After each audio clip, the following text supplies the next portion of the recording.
I think to be a professional troublemaker is to be a disruptor, to be a rebel-rouser for good things.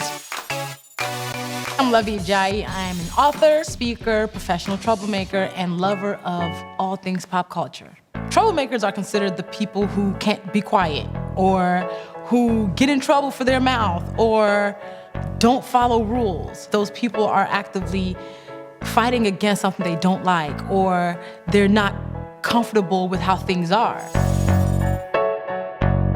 You have to be an agitator to be a trailblazer. The reason why you're a trailblazer is because nobody has done what you've done yet. For you to have the nerve to do whatever that is, some people actually probably considered it trouble. Somebody probably said, you know what?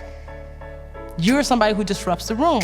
However, that disruption changes history, it changes the world, it changes what we think is possible. So yeah, you actually have to be a troublemaker before you can become a trailblazer. Sometimes we think breakthroughs are these massive life disruptions, but I think breakthroughs can be little moments that catalyze something bigger. One of my breakthroughs would probably be in 2012 when I got credentialed to do press coverage at the Academy Awards. That was a powerful moment, but before then I was having smaller breakthroughs, like when somebody who was reading my blog sent me a note and said the reason why they weren't crying when they were in the waiting room as their mom got chemotherapy was because they were reading my blog. And we have very small moments like that that affirm our journey, but we don't give it a lot of grace and credit.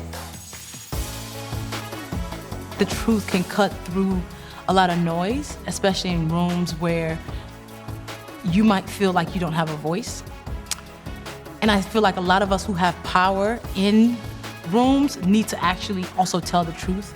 You know, I think about people like Tarana Burke, who was like, I'm gonna actively put this pain, these painful past of mine, and put it on display and tell people about it because I want to make sure that they know that they are part of a global community of women who've gone through the same thing. My hope is that if more of us start telling the truth, we just inspire this domino effect where it's like, you know what? I'm actually walking into the room expecting that what I'm getting is honesty.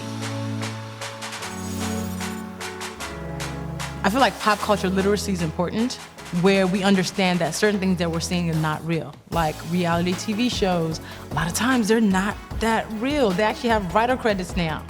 You know, when we see people's lives on social media and we compare ourselves to them, not understanding that we're seeing the highlight reel.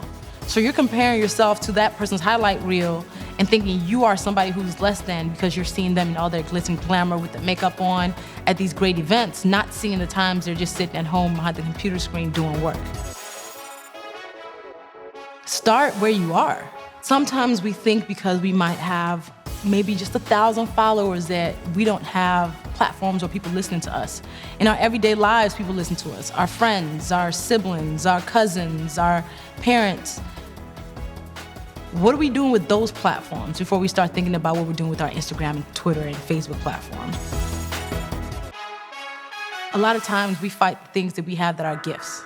I didn't call myself a writer for 9 years after I started blogging because I was so afraid of when I finally call myself a writer, it means I actually have to own this title.